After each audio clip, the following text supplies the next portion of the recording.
Olá todo mundo, bem-vindos ao novo PauMcast, agora no YouTube.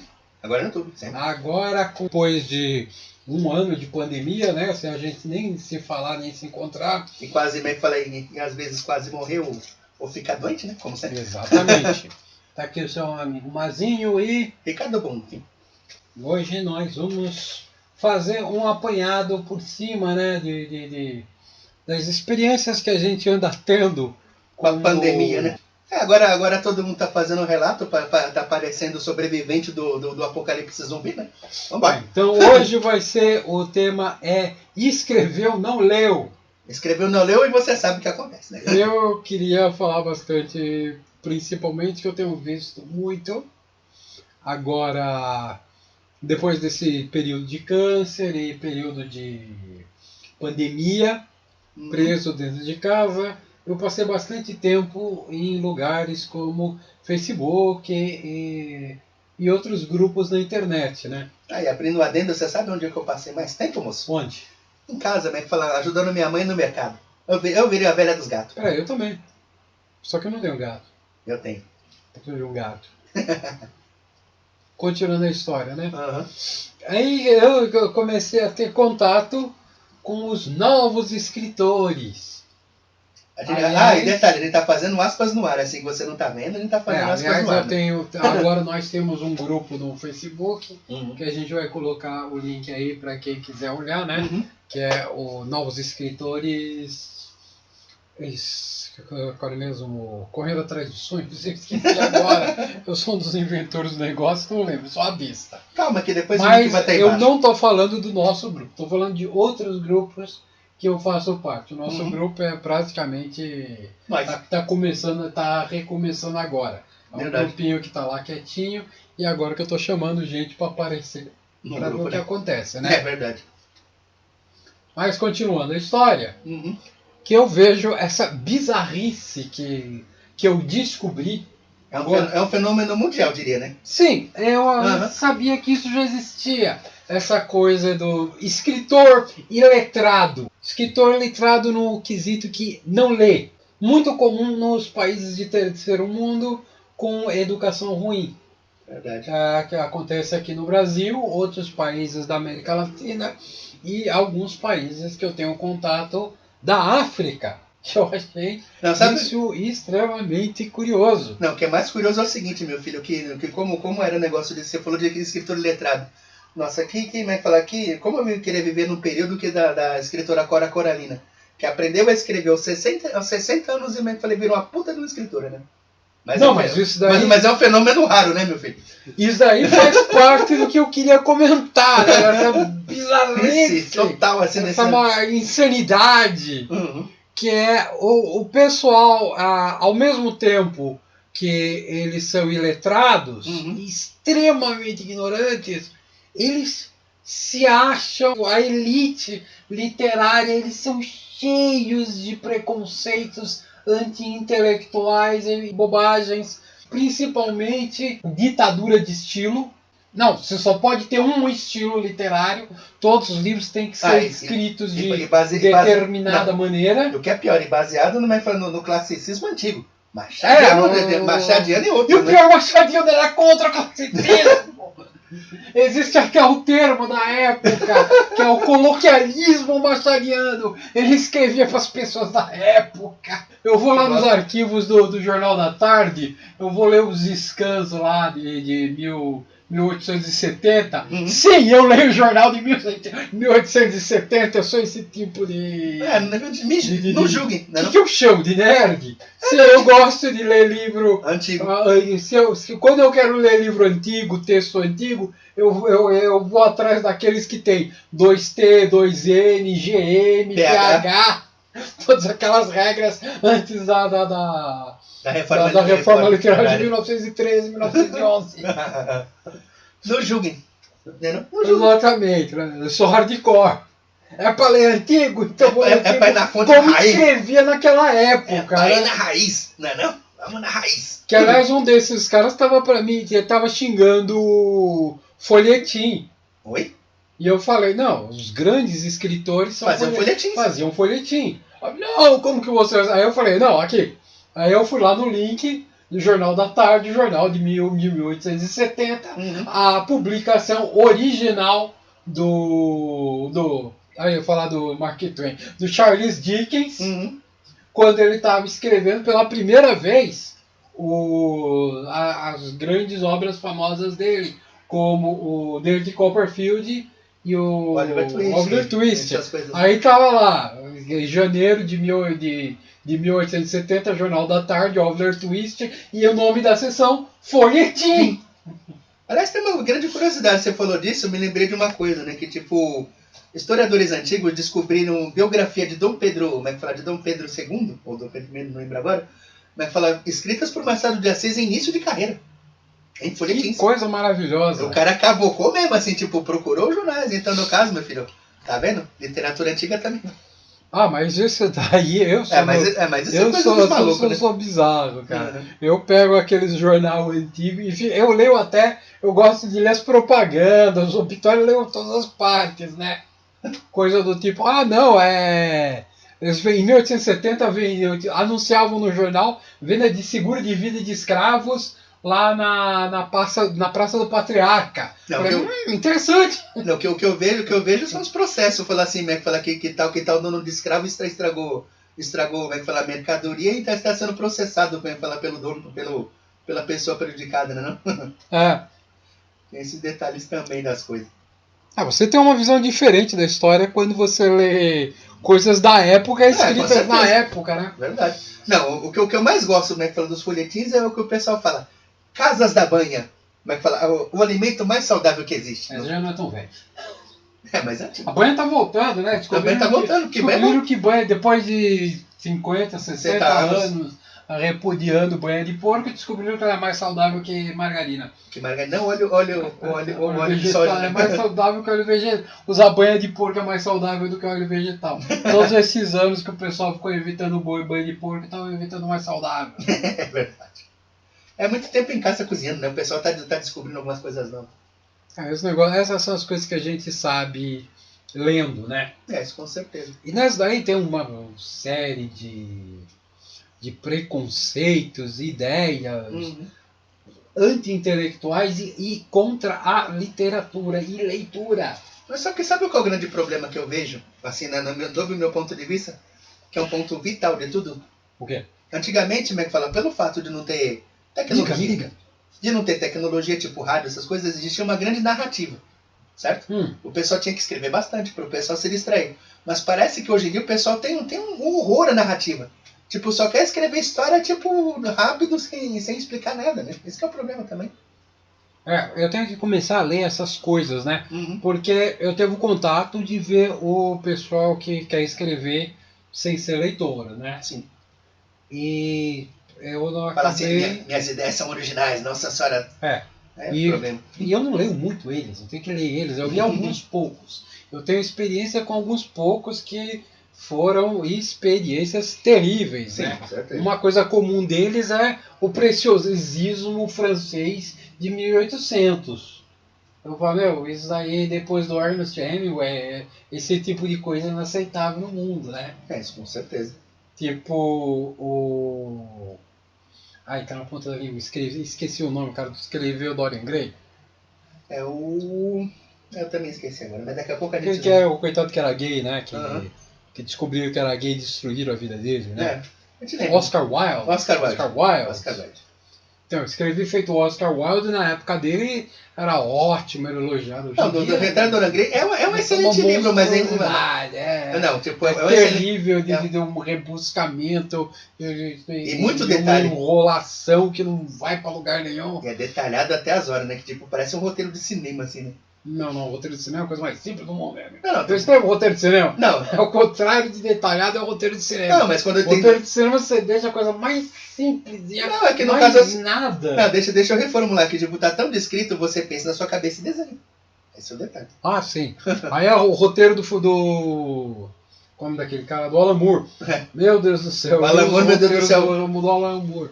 Putz, incrível. Detalhe até a pinta que tem na testa do personagem. Esse cara é foda.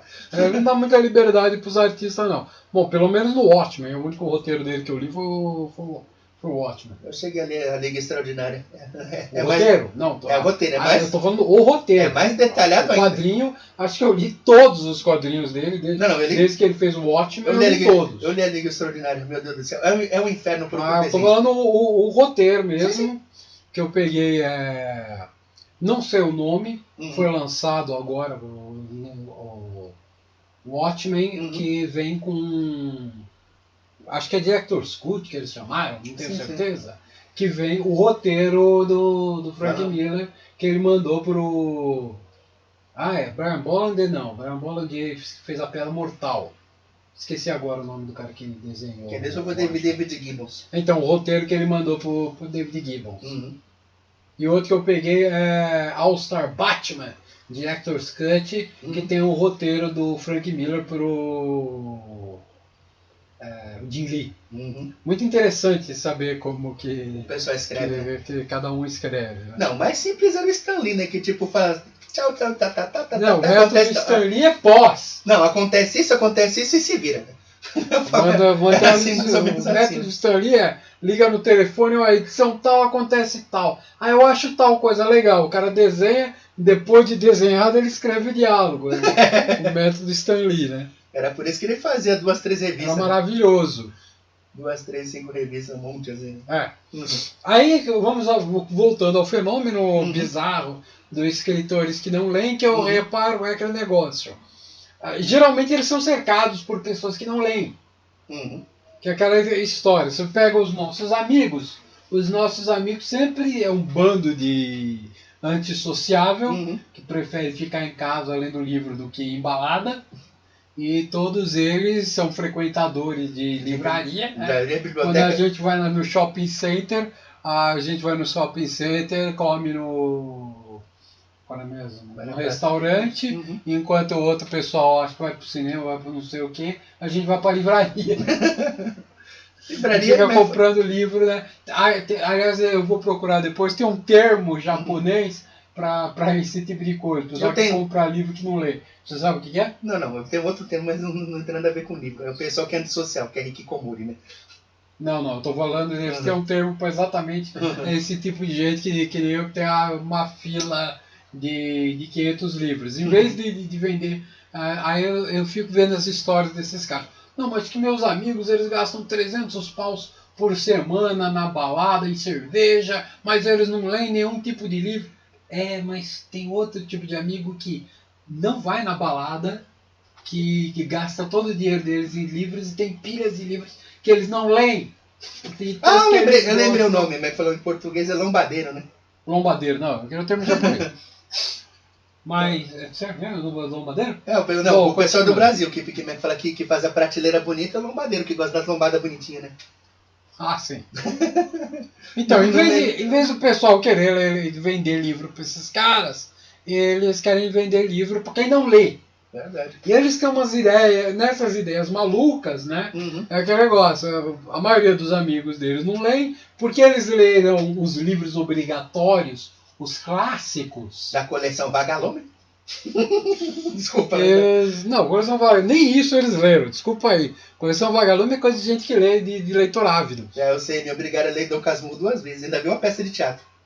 Que coisa horrível, né? Eu fui fundo nela. Aí, porque eles leram os clássicos, eles se consideram leitores. Quando, como eu falei, né? Eles são basicamente letrados. Né? Uma brincadeira que eu falo. Quando uma pessoa fala que ele só lê clássicos, o que na verdade ele quer dizer é: eu só li o que a minha escola obrigou e nunca mais vou ler nada na vida. Verdade. Olha, o que me fez lembrar de 2 exemplos assim que o pessoal fala sobre leitura. Não, eu não quero ver livro grosso. Tenho 2 recomendações de leitura. Uma, os livros do Pedro Bandeira. Não tem 200 páginas, certo? É ótimo para começar. Ótimo para compensar. O livro mais curto, de ficção que eu já vi até hoje, do Orígenes Lessa, que se chama, O Desaparecimento da Morte, não tem 50 páginas. Se você não consegue ler, O Desaparecimento da Morte, então... mas é aquele negócio. Aí você não dá, né? O pessoal que começou com os Harry Potter, Artemis Fowl, Narnia, 15, 20 anos atrás. Senhor dos Anéis também, né? O pessoal não começa com o Senhor dos Anéis.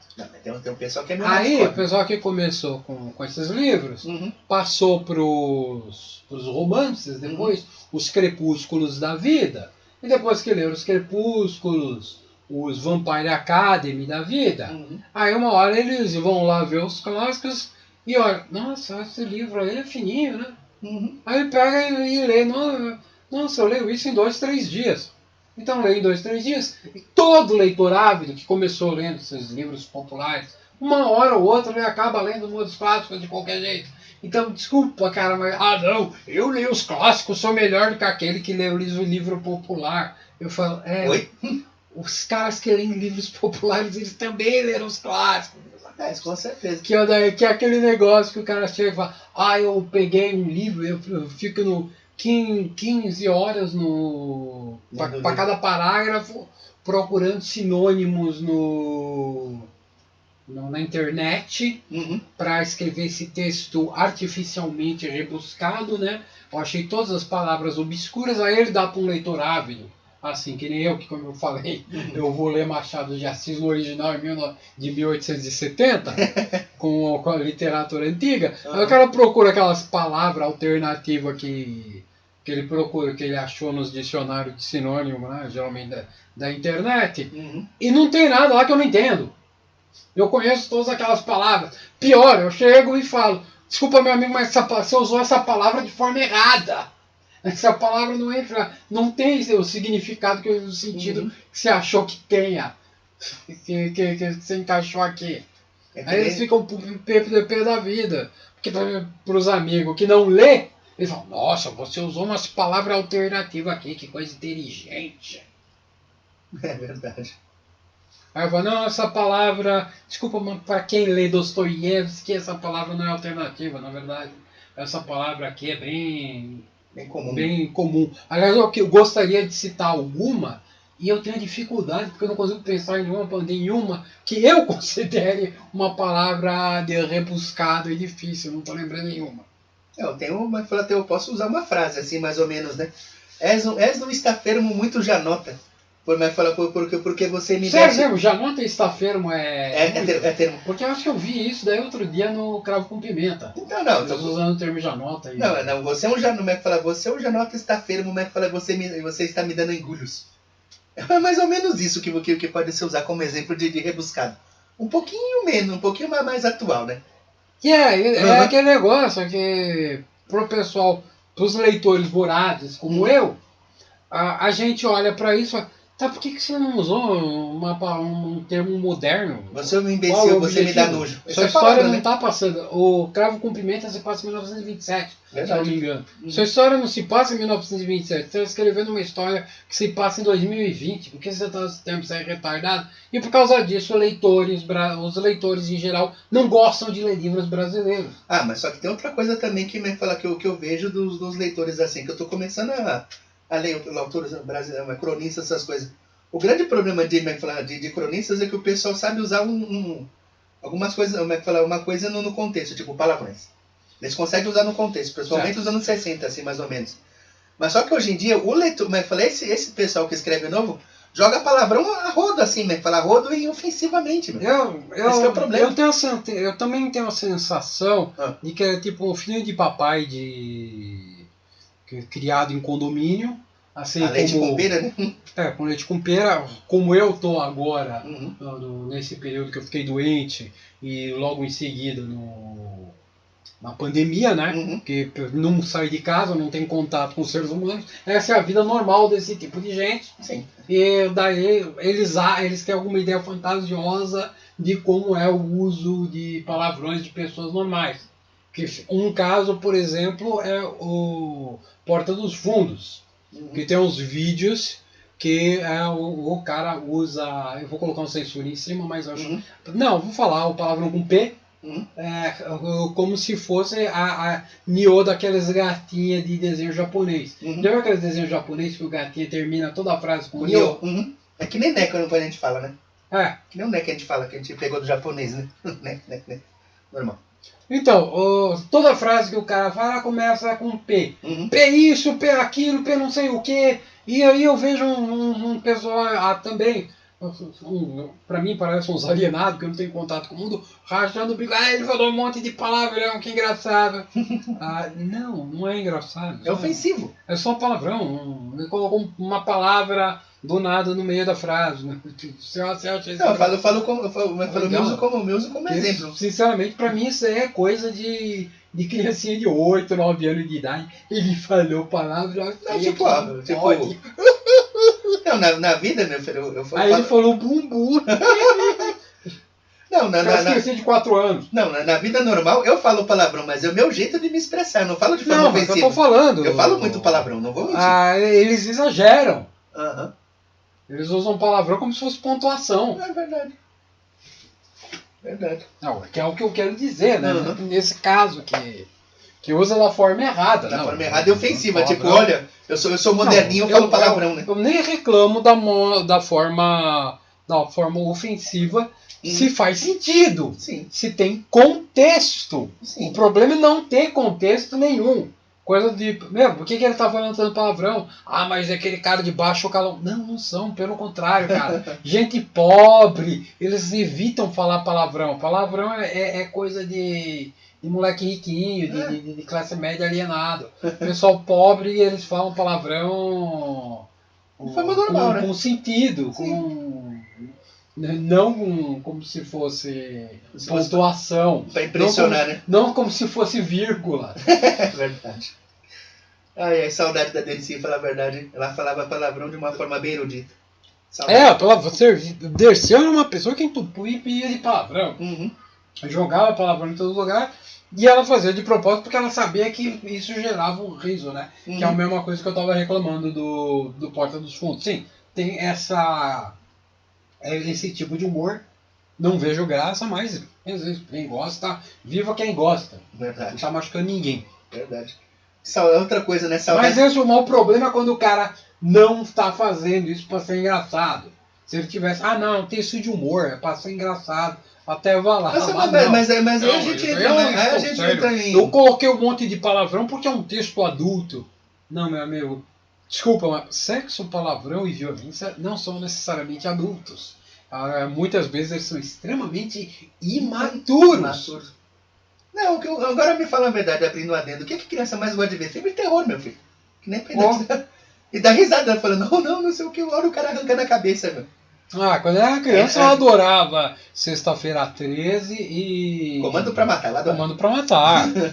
Hoje que eu tô velho, eu não tenho paciência pra um filme desses. Eu assisto um filme desse, isso é coisa pra criança. Meu, eu vejo o drama. Tem que ser muito bom, cara. Eu não sei como é que eu assisti o John Wick, geralmente eu odeio esse tipo de filme. É porque o John Wick é muito bem dirigido, cara. Verdade.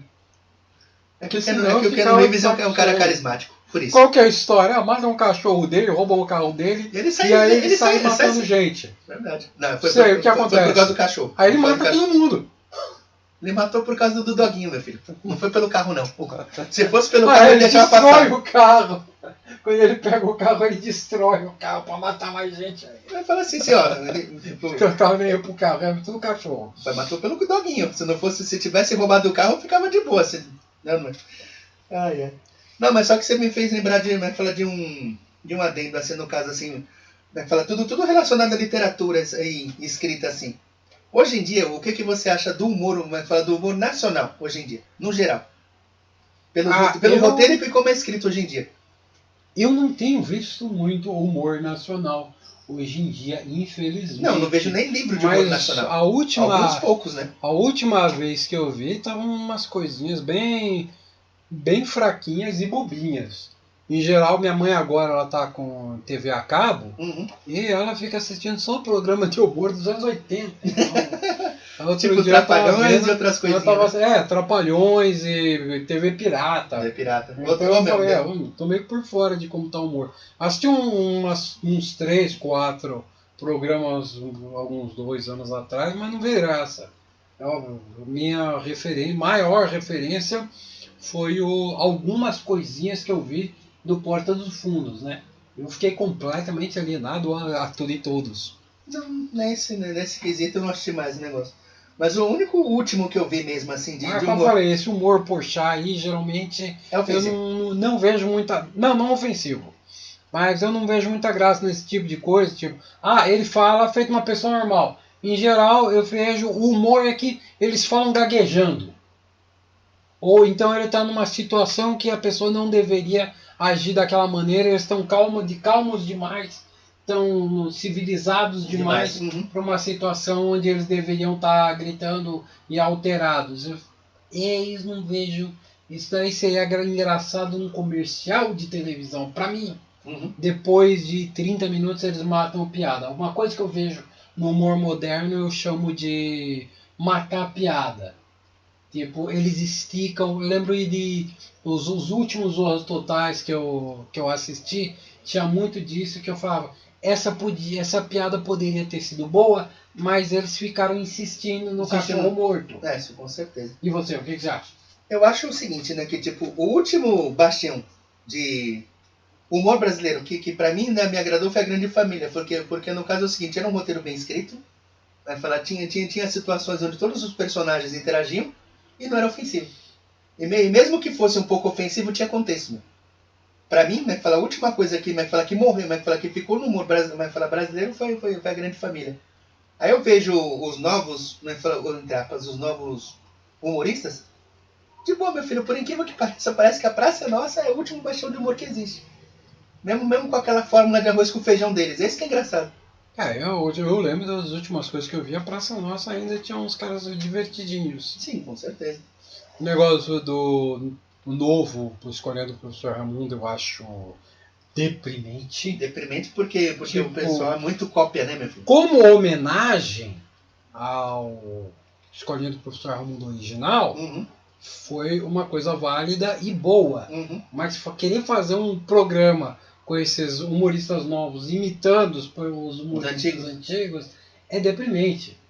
Se fosse o esquema, não, vamos usar o modelo escolinha. Fazemos usar os humoristas novos com personagens novos naquele cenário da escolinha, que é o que aconteceria... Não, mas aconteceu antigamente. Que é o que aconteceria na época. Tanto que, como você falou, teve a escolinha do Gugu, coisa e tal. Até o Sidney Magal foi. O Sidney Magal. O Dedé Santana, meu filho. Algumas pessoas eles intercambiavam, né? Verdade. Às vezes você viu o mesmo personagem com o mesmo ator em um programa, aí você mudava de canal e falava, mas ele não estava na Bandeirantes agora há pouco, ele tá com o Sidney Magal, agora ele está aí no SBT com o Gugu. Legal isso daí. Não, mas essa foi uma escolinha boa. Mas aquele negócio, o ator, eles fazendo os personagens dos atores antigos uma vez como homenagem, é legal. Agora, no que ficou, que tentando substituir, ficou horrível. Com certeza. Sem falar que é um terrível talento desperdiçado. Verdade. Que eles podiam estar fazendo alguma coisa nova. Nossa, como a gente saiu radicalmente... Não, mas é roteiro, meu filho. A gente estava falando sobre gente que escreve sem ler. Aí nesse negócio, mas esse pessoal que escreve roteiro parece que faz a mesma coisa. Uma coisa que tem muito nos últimos anos é imitar americano. Da pior forma possível. Isso é a grande verdade. Sim, da pior forma possível. Antigamente tinha umas imitações de americanos, não imitações, né? Vamos usar o termo, adaptações. Sim, o pessoal via umas piadas, uns textos, umas ideias americanas e adaptavam. Sim, aí é ótimo, aí é maravilhoso. Eu concordo, eu sou total e completamente a favor de adaptação. Não, outro exemplo disso. Mas o pessoal copiando, que eu vejo no YouTube, gente imitando vídeos americanos. Eles veem um vídeo americano, aí um youtuber brasileiro faz uma cópia exata e eles usam piadas que são engraçadas no contexto americano, nem fazem sentido no Brasil. Não tem nada a ver com a nossa cultura. E o cara ainda fica revoltado, uns caras ainda ficam revoltados quando a gente fala, não, isso não faz sentido, isso daí não tem graça. Aí eu comento, eu porque tenho conhecimento sobre mais sobre a cultura americana, tenho parentes. Meu irmão mora nos Estados Unidos, aí eu chego para as pessoas, eu tenho a TV a cabo com VPN, que minha mãe assiste diretamente dos Estados Unidos, né? Programa que vem dos Estados Unidos, com a propaganda americana, tudo mais. E aí eu comento, não, cara, o contexto é tal, tal, tal. O cara nem entende o contexto. É realmente a mesma mentalidade do escreveu, não leu. O cara tava comentando que ele tava assistindo os Gremlins. Aí tem a sequência onde os Gremlins literalmente queimam o filme. Aí o cara apontou ele lá, eles queimaram o filme. Aí os filhos deles quiseram corrigir ele. E ele falou, peraí, vocês não sabem o que é queimar filme? A expressão queimar filme? Não, queimar filme é isso. Os filmes antigos, eles eram analógicos, eles eram gravados em celulose. Se tivesse uma exposição muito grande, eles queimavam. A gente estava no cinema, o filme travava, aí vinha o calor da lanterna e queimava o filme. A gente ia ficar de braços cruzados esperando o cara remendar aquele pedaço do filme para começar o filme. E queimava tanto que às vezes a gente assistia um filme que a gente notava que o filme tinha cortezinhos pequenininhos, de meio segundo no meio do... E a gente até fazia um barulho com o som. Puf! E a gente fala, esse filme é velho, ele foi queimado. Velho no sentido de que e o pessoal remendava com o Super Bonder foi queimado. Principalmente quando eu que assistia lá no centro, que os filmes tinham rodado os cinemas inteiro, né? Que os filmes, que antigamente filme de película, né? Ele custava tipo 100 mil reais para fazer um rolo de filme. Então o filme passava primeiro nos cinemas de shopping, depois eles passavam pelos cinemas do interior, e depois que aquele rolo passou pelos cinemas de shopping do interior, ele ia para os cinemas lá do centro. Então era comum que no centro de São Paulo, até 2002, 2003, né? Tá falando de cinema, o Cine Marrocos ou o Cine Ipiranga? Não, o Ipiranga já era o melhorzinho. É mais Olido e Marrocos. Tá, entendi. Era comum você ter um filme que você... Peraí, mas esse filme não saiu de cartaz até três meses atrás, porque o filme saiu de cartaz no centro de São Paulo, rodou o interior, né? E voltou, né? E era a última exibição dele antes de virar vassoura. Porque esses filmes antigos, eles eram vendidos para fábricas de vassoura e eram literalmente transformados em vassoura. Não, o que eu achava engraçado é que o pessoal, que esses filmes competiam com os cinemas pornô que tinha ali, né? Do lado, né? Do lado. Era uma maravilha. Mano. Então, eu ia lá assistir esses filmes, né? Eu lembro que você ia comigo, né? Era coisa do tipo, menos do que um cachorro guente, o ingresso. Era uma maravilha. E a gente assistia... só pra constar, né? A gente é amigo há mais de 20 anos, então no caso já é bastante tempo.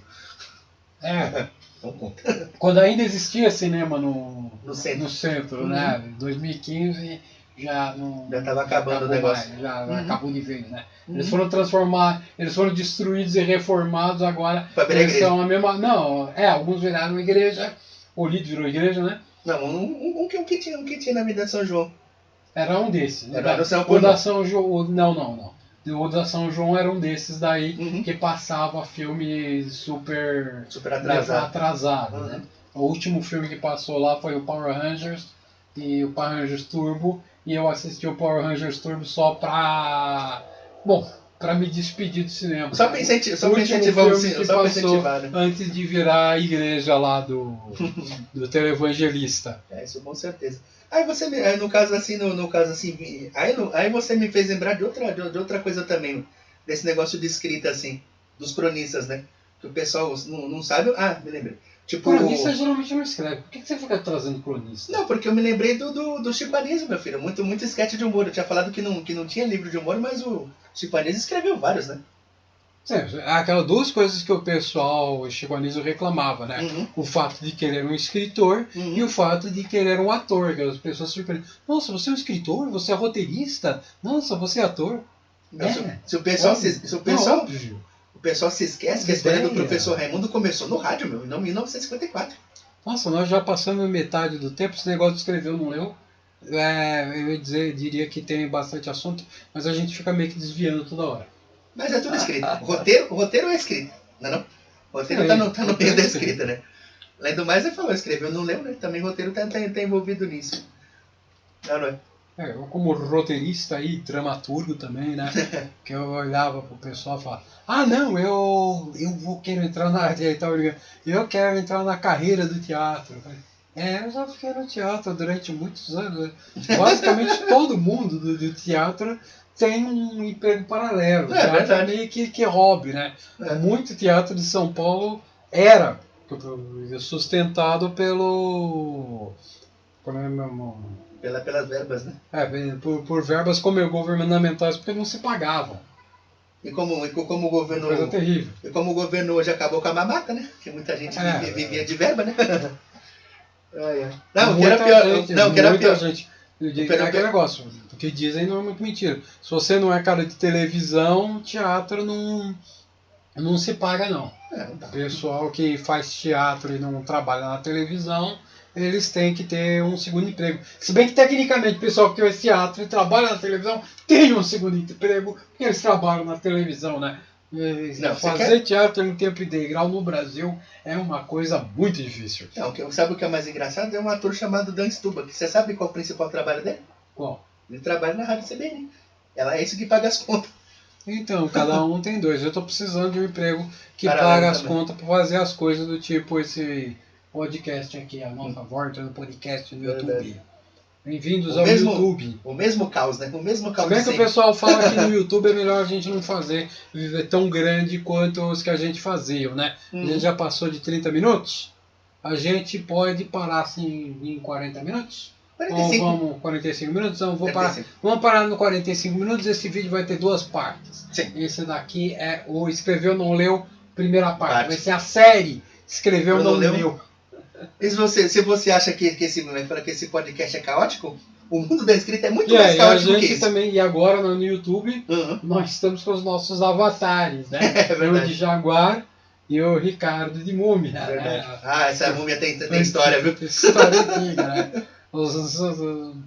O meu avatar sofreu problemas, né? Porque antigamente o desenho era mais tosco ainda e o pessoal achava que era um ursinho. Durante muito... Até eu levei o susto, né? Não. Fiquei surpreso a primeira vez. É um urso. Não, era pra ser uma onça. Tem pinta. Tem as manchinhas, tem as pintinhas. É um ursinho com pintinha. É panda? Panda? É um panda mutante.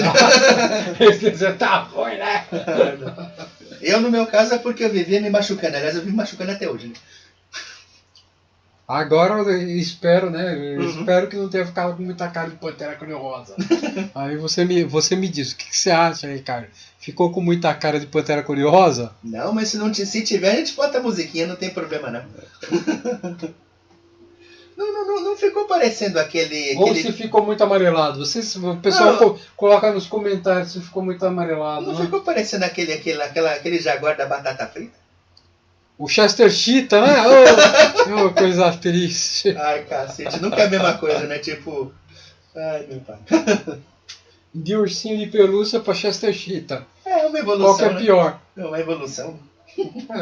Bom, continuando, né, nos nossos casos, acho que eu devia ter feito uma lista de coisas bizarras, né, ideias erradas, que esse tipo de pretenso escritor que nunca leu nada, né? Mas indo para os roteiros, eu vejo bastante gente assim. Aí no seu caso, pelo menos você não é um pretenso roteirista, né? Porque tem gente que quer ser roteirista. Pra falar a verdade, eu sou um escritor maluco, né? Eu tenho umas ideias meio bizarras, mas até tudo bem. Mas o negócio de roteiro é que é uma coisa que não é tão difícil de você encontrar. Não é. Você tem uns vídeos em português aí, se não tiver vídeo, tem uns textos. Eu mesmo, outro dia, estava lendo uns textos na internet sobre roteiros em português que você pode achar. Então, o roteiro, basicamente, a ideia do roteiro é auxiliar, é uma base para o diretor e o resto da equipe. Ele é feito para ajudar o resto da equipe. Para agregar, seria, né? E muita gente tem essa ideia fantasiosa do roteiro de ferro. Não sei de onde eles tiram essa ideia. Eu acho que o pessoal viu muito o trabalho do Hitchcock, que era muito nesse nível. Mas acho que todo mundo acredita que é Hitchcock. O cara tinha talento, né? O Hitchcock escrevia, que você falou, colocava mil detalhezinhos. E se saísse do roteiro, aí. Só que ele era um produtor e diretor. A menos que você seja o produtor e o diretor do filme. E você seja o Hitchcock, né? O seu roteiro é mais ou menos uma ideia. E o que der pra fazer, vai. O que não dá pra fazer, eles não fazem. Não dá pra fazer, tipo. Aí tem coisa do tipo. O ator ficou. A gente vê isso em make-off, outra coisa. Eu quero ser eu quero ser roteirista, mas nunca assisti na minha vida um making-off. Você quer trabalhar com cinema, teatro, televisão? Nunca viu make-off? Nunca viu making-off na vida? Sério? Não, você não quer. É isso mesmo? Não. Você é mentiroso. Você inventou 15 minutos atrás que você quer trabalhar na área, né? Pra falar a verdade, sabe qual é o grande problema que eu vejo no pessoal? O pessoal quer o glamour, meu filho. Quer o glamour de aparecer no negócio, como é que fala? Aparecendo, dirigindo ou escrevendo. Geralmente esse tipo de pessoa, eles vêm com aquela ideia de que o negócio é fácil. E com absoluto desrespeito pelos profissionais da área. Eu faço meu ovo, eu passo madrugadas e madrugadas escrevendo, desenhando, vou a merda. Aí o cara faz um roteiro, chega em cima da hora, tem um vazamento de água, tem um acidente, ou um ator fica doente. Ou pior, morre, né? Morre, que coisa horrível. E tem coisas que tem que ser mudadas em cima da hora. Verdade. Então elementozinhos do roteiro vão mudar. Isso quando simplesmente o diretor não chega e fala: eu não gostei disso, eu vou mudar porque eu quero. E o que você vai fazer? Você vai dar chilicar, ninguém muda a minha obra? O roteiro foi vendido, cara. Sua parte foi embora. Você não manda mais nada. Verdade. Você não dá pitaco. Verdade. Não, que tem uns escritores meio. Tem uns roteiristas meio psiliquentos. Isso é verdade. Sim, mas é aquele negócio. A menos que você tenha. Um poder mágico? Não, mágico não, né? A menos que você tenha poder, ponto. Alguma poder ou influência na produção, você não manda nada. Ou no caso, o Robert Rodrigues pegou o Frank Miller e chamou ele para participar do Sin City. Aí sim. Não, ficou bom. Você deu sorte de ter de que o diretor e produtor da produção quer a sua opinião como escritor. Mas isso é muito raro, né? É uma exceção, é um caso raríssimo. Tanto que depois ele próprio incentivou o Frank Miller a ser diretor, e o Frank Miller, infelizmente, não conseguiu ser diretor. Ele fez aquele Spirit e não. Não, é melhor não. É melhor deixar ele no canto dele. Se bem que o Frank Miller é uma história triste, né? Ele estava lá no 11 de setembro, é uma das vítimas do 11 de setembro. E tem trauma até hoje, né? Um terrível estresse pós-traumático, né? Pós-traumático. E para piorar, ele teve câncer. E eu falo com experiência própria de um cara que teve câncer durante 10, 11 anos praticamente, com câncer fazendo quimioterapia. Isso ferra com a cabeça do cara. A gente fica realmente pirado e não percebe que... Não, a gente até percebe que o cérebro não está funcionando direito. Fica muito triste isso. Aconteceu com o cara. Verdade. Mas pelo menos ele fez coisas boas. Isso daí, pelo menos, ele tem um bom legado. Isso é o que importa. E principalmente aí entra aquela ideia da prostituição. A fantasia da prostituição. Você está escrevendo, você está se vendendo por qualquer coisa, né? De onde veio isso daí, né? O escritor é um cara que escreve quando tá afim, do jeito que quer, faz o que quer, manda em tudo e é obedecido, e ele não é profissional, e ele faz por hobby.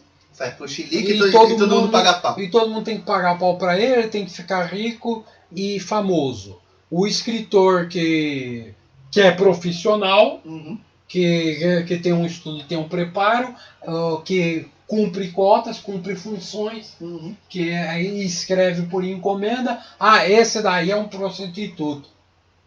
Como é que é? Distorção total de tudo mesmo, é isso? Maluquice. Diabos, de onde que veio isso? Propaganda, amigo. Propaganda ruim. De onde que veio essa propaganda? De onde esse né? Eu não sei, né? Como é que fala? Eu vi uma pessoa falando que um professor disse isso pra ele. Eu falei, seu professor é o filho da puta, né? Eu tive professores maravilhosos, porque nenhum professor falou uma maluquice dessa. Bom, estamos terminando agora, deu 45 minutos. Sim. E esse daí é a primeira parte, e quem quiser, veja a segunda parte vamos lançar o vídeo e vai estar escrito parte 2. Com certeza. Até!